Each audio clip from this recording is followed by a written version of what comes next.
आइए अब कथा यहीं से प्रारंभ हो रही है। सती जाके अपना नैहर में मर गईली। ये कथा परसों हम बोलल हली। पहली चौपाई मैंने रखा कि बड़ा नाम अरसंघा नाम, रसा नाम छंदसाम्पी, मंगला नाम चौकर तारो, बंदे बाणी विनायको। ये रामचरितमानस का पहला श्लोक है, ये पोथी का पहला श्लोक। और पहली कथा मैंने बताया कि राम कौन मैं पूछूं तो ही, कहिए बुझाई कृपा निधि मोही। एक राम योधेश कुमारा, तीनकर चरित विदित सारा। भरद्वाज जी महाराज प्रश्न की कि राम कौन है, तो ये कथा राम का नहीं बताए। कौन कथा शुरू किए? एक बार त्रेता जुग माही, शंभु गए कुंभज सिपाही, संघ सती जग जननी भवानी, पूजा ही मुनि अखिलेश्वर जानी। शंकर भगवान माता सती के कथा सुनावे ले गईली। अखात कथा सुनावे ले गई तो कथा सुनली ना। कथा रूरा घर में होता कि ना? यही प्रवचन आप 10 किलोमीटर की दूरी पर जाकर के कथा को सुनते हो, और आपके घर में ये प्रवचन हो रहा है। कथा से जो जितना ही दूरी बनाता है ना, परमात्मा उतना ही दूरी बना भी देते हैं। चलो हमसे दूर तुम हो तो तुमसे दूरी बना रहे हैं। बहुत लोग के देखले हुए कि मरीज लेके चिल्लाता ओकरे आगे पीछे केहुबा ना। कारण का? तो कभी भगवान के प्रवचन में नहीं गया, यज्ञ पूजा में नहीं गया, कथा में नहीं गया, सत्संग में नहीं जुड़ा। अगर नहीं जुड़ा तो भगवान तुमसे कैसे जुड़ेंगे? बहुत लोग कहला बाबा केकर का बिगड़ली कि हमार बिगड़ गई। बिना बिगड़ले बिगड़ेला? कहीं ऐसा न भइल बा? एगो गांव में आग लागल है, तन ताकब हमरा और मोटहन रसरी लेके बांध दे बाबू, तो मुंह वाला केहू बाग ना जो कोई जो पसंद से सूते हैं इहो जाके पेड़े तर। ई देखल नहीं है कब के खुलल बाबू। सही में बड़ा बोले के पड़ता तो लोग के। अपनियो सोचल जाला कि का करे हम आइल बानी। एगो गांव पर आग लागल है, ताकब है ना।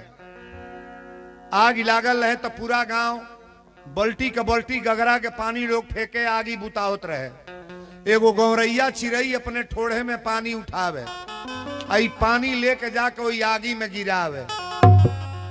एगो कुटी पर साधु बाबा बैठल रहे, कहले रे चिड़ई सुन। कहले बाबा का हो? साधु बाबा कहले इतना लोग आगी बुतावता, बुतते ना बा, और तोरे ठोड़े के पानी से आगी बूती, इतना पानी से आगी बुझ जाई। गौरैया कहले बाबा आग बूते चाहे ना बूते, जैया ई कहानी लिखाई ना, ई कथा लिखाई, तो आग लगाने वाले में नहीं, आग बुताने वाले में मेरा नाम होगा। ताली बजाओ ना बढ़िया रे। आग लगाने वाले में नाम नहीं होगा, मेरा नाम आग बुताने वाले में होगा। आग बुताने वाला बनना चाहिए कि लगाने वाला? नहीं बोलो। कोई भी काम करो पहले भाव से।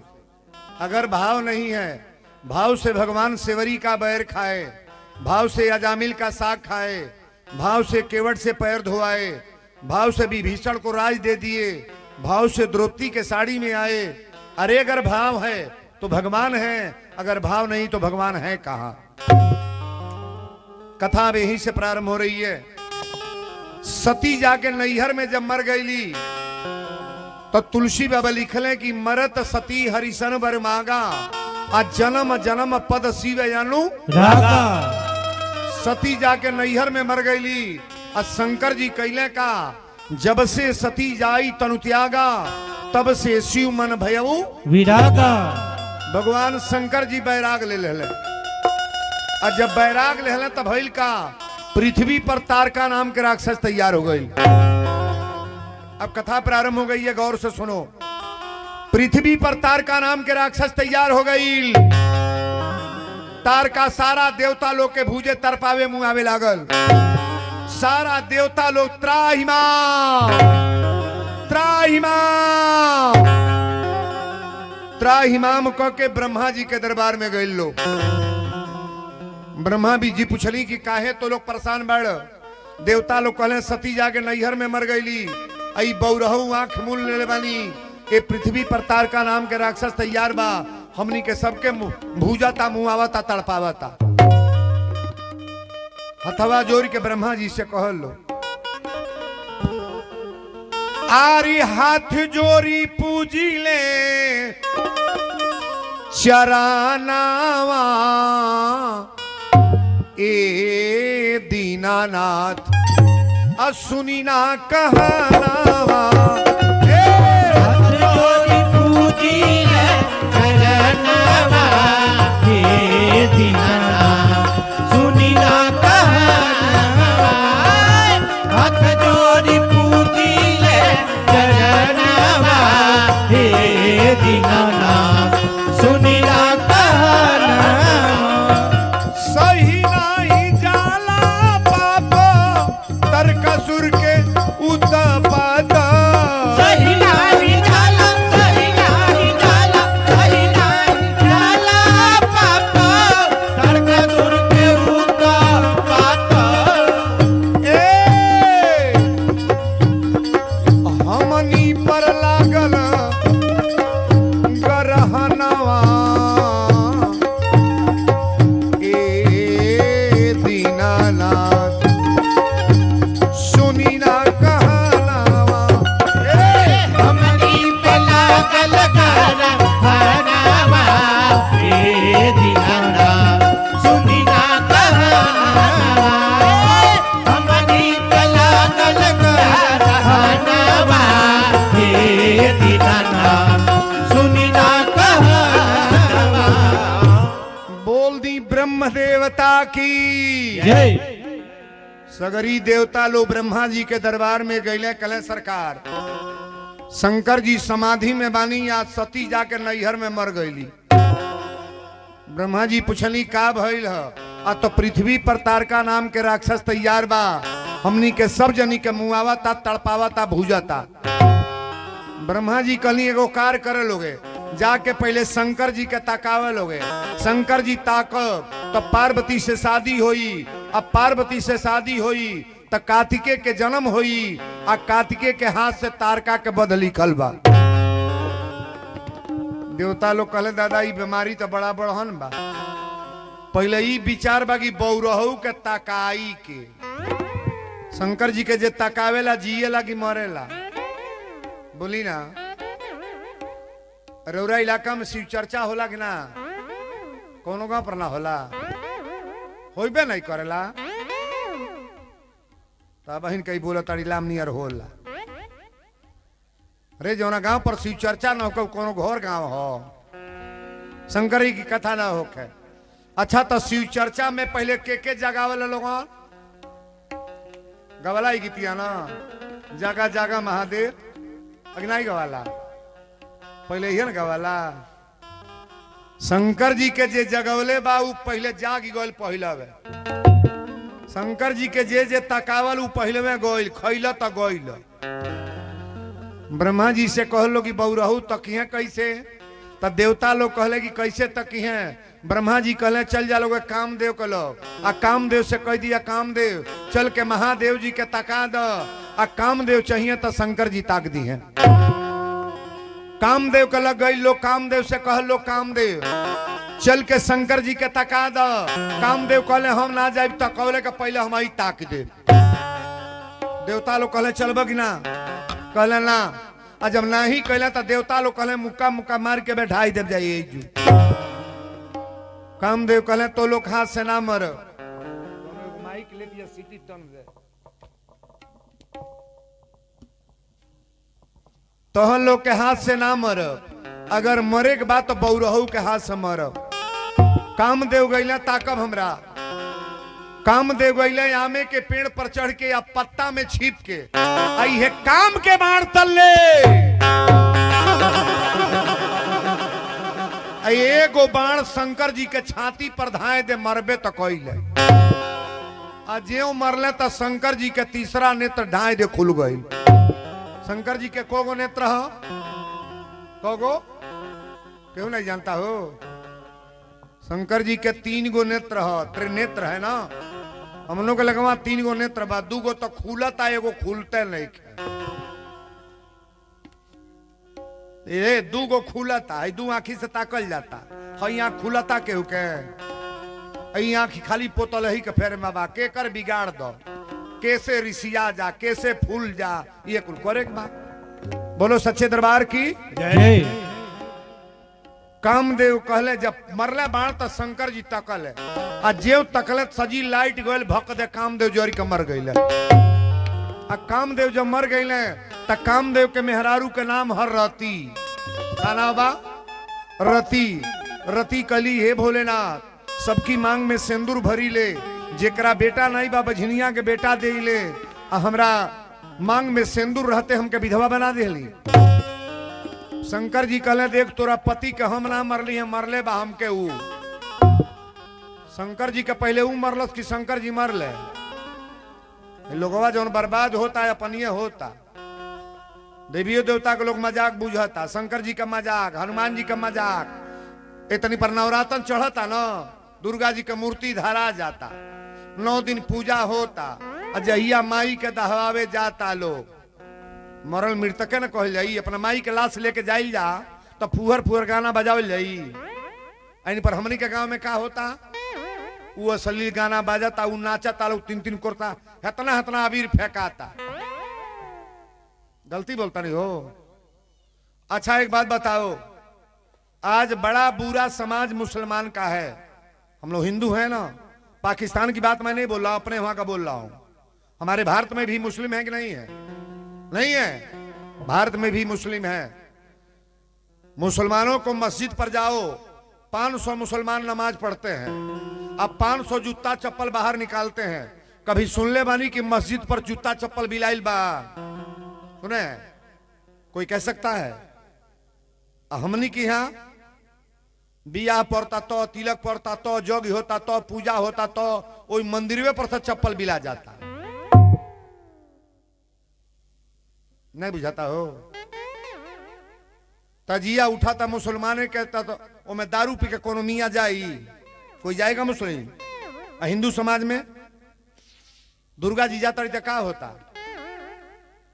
नहीं बुझाता हो? अपने बच्चों को समझाने के चक्कर में रहो कि उल्टा सीधा खा पी कर माता जी के दरबार में मत जाओ, बर्बाद तो ही है महाराज। आज एक ईमानदारी से बोलिएगा, ज्यादा नौजवान मर रहे हैं कि बुजुर्ग? 80% लौंडा मर रहे हैं 25 साल 20 साल के, आप 20% है बुढ़वा मुआ तना जो खोखाता ढक जाता। कारण का? बिना दारू के बाइक चली ना, चलेबो करिए तो नमूना में है तर चलावा तड़ा से रोडवा पर ताकम न, रिहर्सल में ठोका गई। निवेदन करेंगे आप थोड़ा होशियारी से काम करो भाई। जग कहीं भी प्रवचन में जाए, वीरेंद्र बाबा जो बोलते हैं ना, आप हजारों विद्वानों की कथा सुनना, और मेरे प्रवचन को मोबाइल में कम से कम 200 कथा मेरी लोड है, 200 से ज्यादा कथा होगी, और कथा को निकाल कर इसके सुनना कि वीरेंद्र बाबा क्या बोल रहे हैं। ये शब्द मेरा सुन रहे हैं ना, ओजन भरा शब्द है मेरा। आज वर्तमान में अगर अपने को भी विचार से न पूजा हो, आचरण से पूजा न हो, तो ये पूजा फायदा करेगा कि नुकसान करेगा? एक टहवा टोला पर खाली मेहरारू ये गांव के आ जाता है, आधा पंडाल हो जाई ना हो जाई, लेकिन घर में सुतल बा फोय फोय। अब घाम लगाता ओकरा देही पर, सांझी के आवत हो यहाँ राती के रमलीला देखे, रमलीला में आवत हो, जो रमलीला में लोग आवत हो। 9 प्रकार के भक्ति तुलसी बाबा लिखे हैं, जोने में स्पष्ट लिखे बड़े कि प्रथम भक्ति संतन कर संगा, और दूजे रतिमम कथा प्रसंगा। अगर जीवन में सत्संग नहीं उतरा, भगवान की कथा नहीं उतरी, तो जीवन पाने का कोई मतलब नहीं है। शंकर जी कहले रति बताओ तो के क्या करी? तोरे पति के जिंदा कर दी, कहली कि ना? कहले तब बैकुंठ जेबे, कहली कि ना? सुरधाम जेबे तो कहले कि ना? शंकर जी कहले एगो वरदान मांग ले। ए रति कहली कि आप अपने इच्छा से जो वरदान दे दे प्रभु। शंकर जी ने कहा कि जब जदुवंश लीने अवतारा,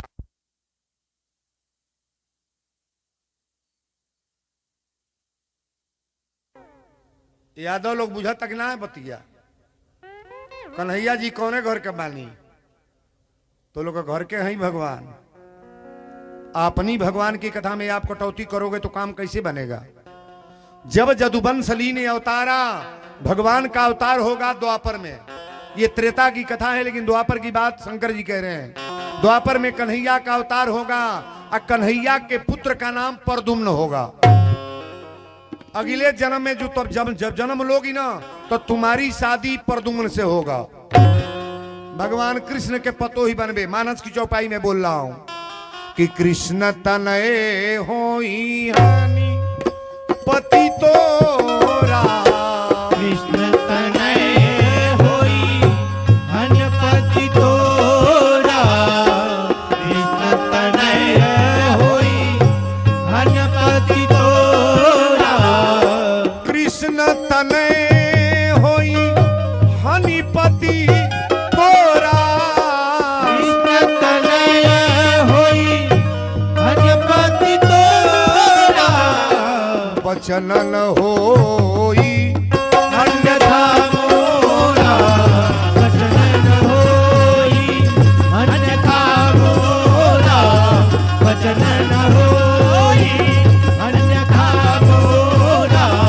वचन न होई। बोल दी शंकर भगवान की जय। कृष्ण तनय होई हनिपति तोरा। अब वचन न होई अन्यथा। मोरा। भगवान शंकर जी कहली कि तुम्हारे पति भगवान कृष्ण के पुत्र परदुम्न होंगे। ये मानस की चौपाई में बोल रहा हूं।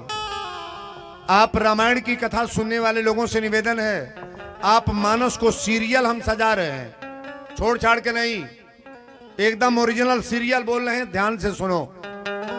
शंकर जी कहें कि कृष्ण तनय होई हन पति तोरा। अब वचन न होई अन्यथा मोरा। हमारा वचन कभी अन्यथा नहीं होगा। आरती तुम्हारा पति भगवान कृष्ण के पुत्र परदुम्न होंगे त्रेता में नहीं, द्वापर में, जब कन्हैया का अवतार होगा। तो बोलो सच्चे दरबार की जय। असल में देखब रो पाच का कर। एक जने साधु बाबा रोज खरिहानी सुले जा महीना में। साधु बाबा खरिहानी सुले जा तो सगरी गांव खरिहानी सुल है। ऐसु है लच्छी राय सुखौड़ अकटहवा टोला मुजाहना पकड़ी हर गांव असूल है। लेकिन एगो गांव पर जा, यही गांव के धौला एकटहा टोला। तो एगो मेहरारू जब साधु बाबा जा तो कहे कि हे ना भगल कुछ बा, रोज खरिहानी असूल है, महीना में रोज अबे करब। साधु बाबा कहे अरे कुछ दे दो। तो कल भगल ना भला ऐसा देख लेके हरदम खाली मांगते रहा, भिखिए मांगला ना भगल। हरदम डांट के हटा दे, हरदम डांट के हटा दे, कई बार गाड़ियों दे दे।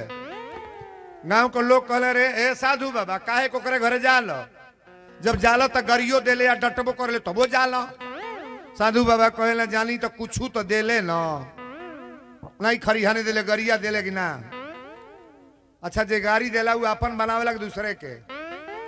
कहो गाड़ी देवे का 7 पीढ़ी आगे 7 पीढ़ी पीछे खराब होता है। आप किसी को गाली देने का प्रयास पहले ना करो। आप गांव में कुछ लोग यही खल के बा बतिया कहत में हाँ तो जमी गई हेजू नहीं के हो ये टोला पर बुझे वाला तो बुझते बापन। चैंपियन गांव बाई हो हम 3 दिन से इंटरव्यू लेता नहीं। हम नगदे बड़ा लोगन का करब लोगन तो हम लोग भाई घमवा में काहे बैठल बड़ू हेनी आने जा छावा। अरे बबिया के माई हेने आ जा सोनी छावा हेने आ जा छाए ओढ़ी ओढ़ी उतना मोटा लुगा छोड़ दल बड़ू जागो दुपट्टा ले ले तड़ू जागो काजर के तर तो पतड़ू जा मुंह पहले साड़ी ओढ़ल जाता ला दुका से ना गमछा ले ले ओढ़ताड़ी सोए तर को। जमाने बदल गए भाई। कोनो मेहरान के देखता नहीं लुगवा बटल है बा लुगवा है ना घिरियाल तर से ऊपर से गमछा को डार ले तड़ी सो। गमछा कौन घाम रोकी हो? बोलो सच्चे दरबार की तंता कब हमरा हो। साधु बाबा कहले कुछ नहीं करती है गरिया देती है ना गाड़ी देती है ना। एक दिन अला साधु बाबा 1 महीना पर आउ भक्तिनिया घर लिपत रहे घर लुगा कपड़ा के पोतन नहीं बनाल जाता रहा, मटिया गोबरा से लिपल जाता रहा, ओहि से लिपत रहे। साधु बाबा कहले देवे कुछ तो कहती भगल नहीं मले छौ, दो रोज तारा ये आदत लागल बा, दे कहियो नहीं मले छौ तो कहले कुली बना दी। साधु बाबा कहले कुछ दे देना। हाँ तो रिसियले पोतना चला के आ छाती पर मरल चपाक। साधु बाबा के जब छाती पर लागल तो गनगना कर रही गले, कहले जो पोता देले बड़े तो के पोते मिले। सुन तड़ू बतिया ना, पोता मरले बड़े तो के पोते मिले, लेकिन वो बुढ़िया जौन रहे ओकरा आज ले ओकरा ना घरे में पोता ना रहले, पतोहिया बाझनी रहल, बेटा ना रहले। साधु बाबा के जब पोता मरलस तो पोता जौन से घर लिपल जाला लेके गईले, पानी में मल मल धोवले, आ धोला के बाद सुंदर सरफ डाल के फींचले, आ फींच के बतिहर बना के आ घीवे में बोर दहले, आ घी में बोर के बतिहर लगा के भगवान के देखावे लगले। अस परमात्मा के देखौले कि 9वां महीना में ओकरा बेटा भइल। केकरे घरे? वो जौन मरलस पोता नावा।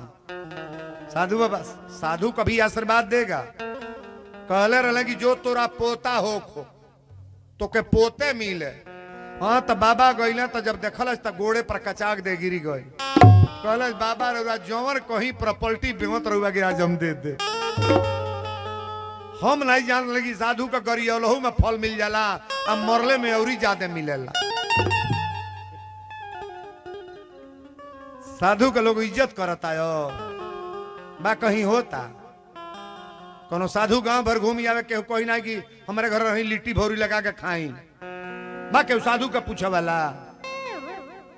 हाँ बनमास बा, दागे पीटे वाला बा, वो के बैठा ली लो, चल घर में लुका करो ये जो खाइए। संत का सेवा करो आप। अब मोहबा भरोसा हनुमंता, अब बीनु हरि कृपा मिले ही नहीं संता। भगवान की बड़ी असीम कृपा होती है तो किसी संत से भेंट होता है। सरकार बोलो सच्चे दरबार की जय। वरदान तो दे दे। अब रउरा एक बात बताई, रति के समझ में आ गई कि हमारा अगला जन्म बन गल, बरकत बन गई। ये जग में जितने लोग आए हैं, यहाँ तो बन बिगड़ गया, जो बिगड़ गया वहां बनाने के चक्कर में बनो कि हाँ मेरा बनेगा कि नहीं, वहां बनाओ। यहाँ के लिए मकान बन गया, घर बन गया, सब बन गया, वहां के लिए बनाने के चक्कर में पड़ो ना आप।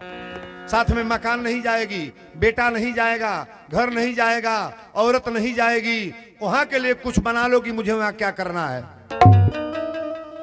हमने कितना जने बैठल बानी, कोनो गारंटी बा बे के मोरी? हाई माइक मेरे मुंह पर लगा है, कोई गारंटी है कि वीरेंद्र बाबा बोल पाएंगे कि नहीं बोल पाएंगे? अभी ये माइक बंद हो जाएगा। बोलो सच्चे दरबार की जय। अब रउराई बताई, शंकर जी के बियाहे के अगुआ के हो? तन बोले परी के हा? शंकर जी के बियाहवा के करवाब? नारद जी का नौआ झूठे बदनाम काहे करती हो? शंकर जी के विवाह के अगुआ हमारे राम जी हैं महाराज। शंकर जी के इष्ट देव हैं राम जी। दत्त कथवा कथा नहीं बोल रहे, मैं मानस से बोल रहा हूं, और सुनने वाले लोग बड़ा बारीकी से सुनो। हमारे शंकर जी के इष्ट देव हैं राम जी, और राम जी के इष्ट देव हैं शंकर भगवान। बोलो शंकर भगवान की जय। राम जी पहुंचल बनी, और राम जी जाके शंकर जी के प्रणाम कैली, दंडवत प्रणाम। भोलेनाथ पूछनी आप कहां से? कहले तनी हमारी इच्छा बागी, तनी हमार बात एगो रुआ मान ली। शंकर जी कहले कौन बात माने बा? अतन तनरुआ बियाह करे के राजी हो जाई। पार्वती मैया जंगल में तपस्या करतड़ी। शंकर जी कहले रौरिये चलते तो हमार मेहरारू से छूटा छूटी हो गई। शंकर जी से सती से छूटा छूटी के करे चलते हैं? राम जी के कथवा सुनावे के कर लगे रामे जी के, परीक्षा लेवे के कर गईली रामे जी के, अली तो झूठ के करे खातिर बोल ली रामे जी खातिर, और रामे जी इनका बियाह के फेर में बाड़े। भगवान आपका कभी अनहित नहीं करते हैं जी, नारायण तो हित करते हैं। शंकर जी कहले रउरा बियाह के फेर चक्कर में पड़ गलू नहीं के, जे भगवान पर विश्वास ना करे, कहले अब की पारी विश्वास करी है वह शादी करी। कहले कि सब लोगवा बनी है बाराती, अरौरा दुल्हा बनी सब लोग बनी है बराती रउआ दुल्हा बनी सब लोग बनी है बराती रउआ दुल्हा बनी अरे बाबा दुल्हा बनी हे शिव जी दुल्हा बनी अरे बाबा दुल्हा बनी हे शिव जी दुल्हा बनी अरे बाबा दुल्हा बनी हे शिव जी दुल्हा बनी अरे तब जुड़ाई सब कर छाती रउआ दुल्हा बनी सब कर छाती रउआ दुल्हा बनी सब कर छाती रउआ दुल्हा बनी तब जुड़ाई सब कर छाती भगवान के बियाह महाराज रउरा घरे मंगले मंगल आप जितने लोग सुनने जा रहे हो सबके घर में मंगले मंगल होगा शंकर जी कहले बियाह तो जब रउरा राजी बानी तो करबे करो ले राम जी कही के तो चल गई शंकर जी 5 गो सप्तऋषि लोग के भेजले जाके पहले बियाह काटा लोगन अगर बियाह कट जाई तब तो ना करो और ना कटी तो हमरो मनवा लगल बा इतनी पर आज वर्तमान में बियाह ना ही होता अब जेकरे जेकरे घरे होता भीतरे बूझ ले के तरह होता एगो लड़की के देखौटी 5-5 बेर होता हमरे तो बुझाता तनिको अगर लड़की कंसूरी बा छोटहन बा करिया बा ओकर माई बाप खोजत खोजत मर जी ओकर बियाहे ना हो अब पहले कानी रहली हो का बियाह निमन दुल्हा कहो है लंगड़ी बाड़ी को हो कल तू वीआईपी दुल्हा हो जाता रहा ऐसा जल चलते रह गलती बोलता नहीं हो है बुढ़ो लोग जेकर जेकर बियाह भले बाबा सुध साल मेहरारू मिलल बड़ी सबके कोनो ईर घाट कोनो बीर घाट अब जैसा टिप के होता वैसा लीला स्वरूप बा तीनिए गो काल रहल भूतकाल भविष्यत काल वर्तमान काल अब एगो नया चलल बा मिस काल माई बाप जनता ने मिस कालवे पर बियाह तय हो गो इन्हें होता कि नहीं हमारे और तो खूब होता बुढ़िया कहती है तौरी गड़गड़ाई लेता करो लोगन ये बियाहवे हो बेटियों से निवेदन करेंगे जहां भी बेटियां हो बिना माता पिता की आज्ञा की कहीं शादी न करो आप माता पिता को तो बड़ी डुबा ही रही हो जहां जाओगी वहां भी उसका इज्जत कोई बनेगा नहीं सम्मान खराब होता है कि नहीं होता है एक बात और सुन लो बहुत लोग कहला वीरेंद्र बाबा हमके भगवान तरह का कोई हमारे और ताक है ऋषिया गलुआ ए पढ़ बैठा नहीं पढ़ सोच तो हो गजब का एकदम से अरे बार कोई जल्दी दुपट्टा तबे से तू मार कहनाइए गलू हे पढ़ बैठल बाड़ी सब है हमके देखा था दुके कहे न ताकतरी कहते हो बोलो सच्चे दरबार की बड़ा सुंदर भाव बतावे जाता नहीं हम एगो गारंटी लेता नहीं बहुत महिला कहली बाबा हमरा 5 गो बेटी बाड़ी कैसे होई 10 गो बेटी पैदा कल 10 गो बेटी पैदा कल हम निवेदन वीरेंद्र बाबा बोलता नहीं पूरे विश्व लेवल के लोग देख रहे हैं मुझे 10 लड़कियां पैदा कर लो जौन ओकरा भाग में बात तौन ले दे के चल जाई माई बाप मरियो जइहे तब ओकर बियाह हो जाएगी ना मौसी मौसा कह दी मामा मामी कह दी गांव के लोग चंदा लगा के बेटी का बियाह कह दी 10 गो बेटी पैदा कर बियाह हो जाई और 10 गो बेटा पैदा कर दो तो हो जाई 4 जना रोड़ू है घूमी लो कबो नहीं होई पता करी 6 भाई 5 भाई माना तो 2 गो वही तरह कुंवारे रह गई लड़की कभी दुनिया में कुंवार है कभी बेटी कुंवारी नहीं होगी लेकिन बच्चे कुंवारा होते हैं महाराज बड़ी सुंदर भाव बा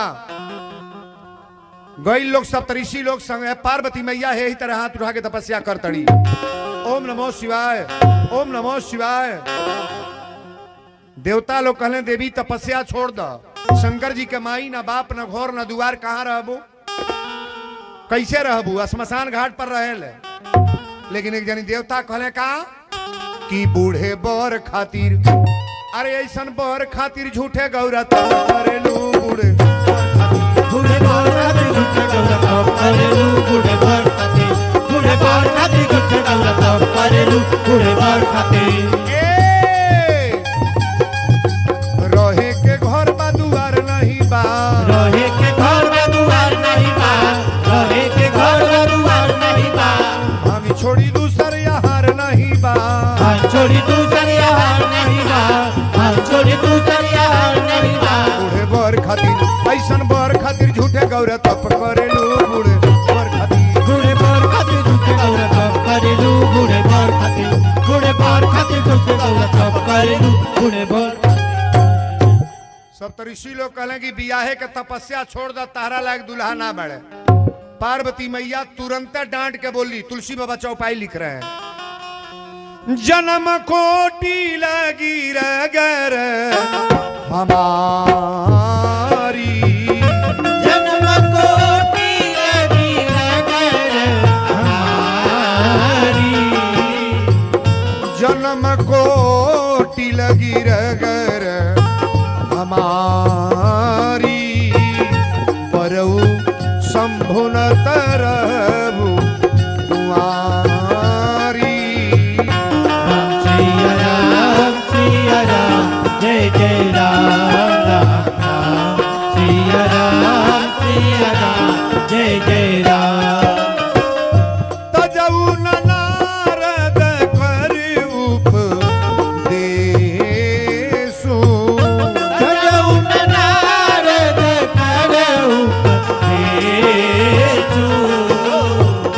तजऊ न नारद कर उपदेशु आप कहो सतबार महेशु सिया राम जय जय राम राम राम सिया राम जय जय राम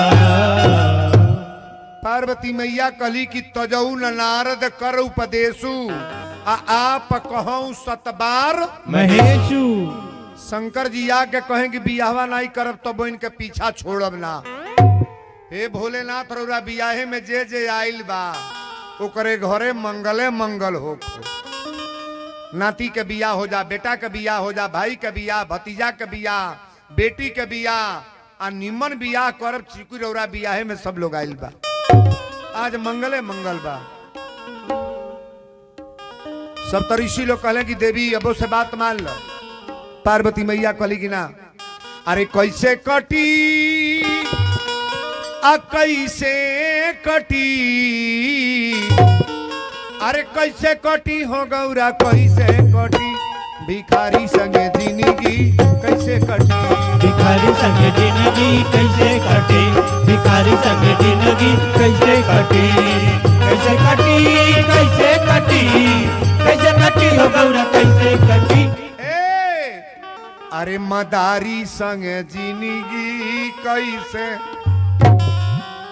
में सबके कटते न बा जेकरे साथे जे भेटाइल में कटावल जाता हो का करी केहू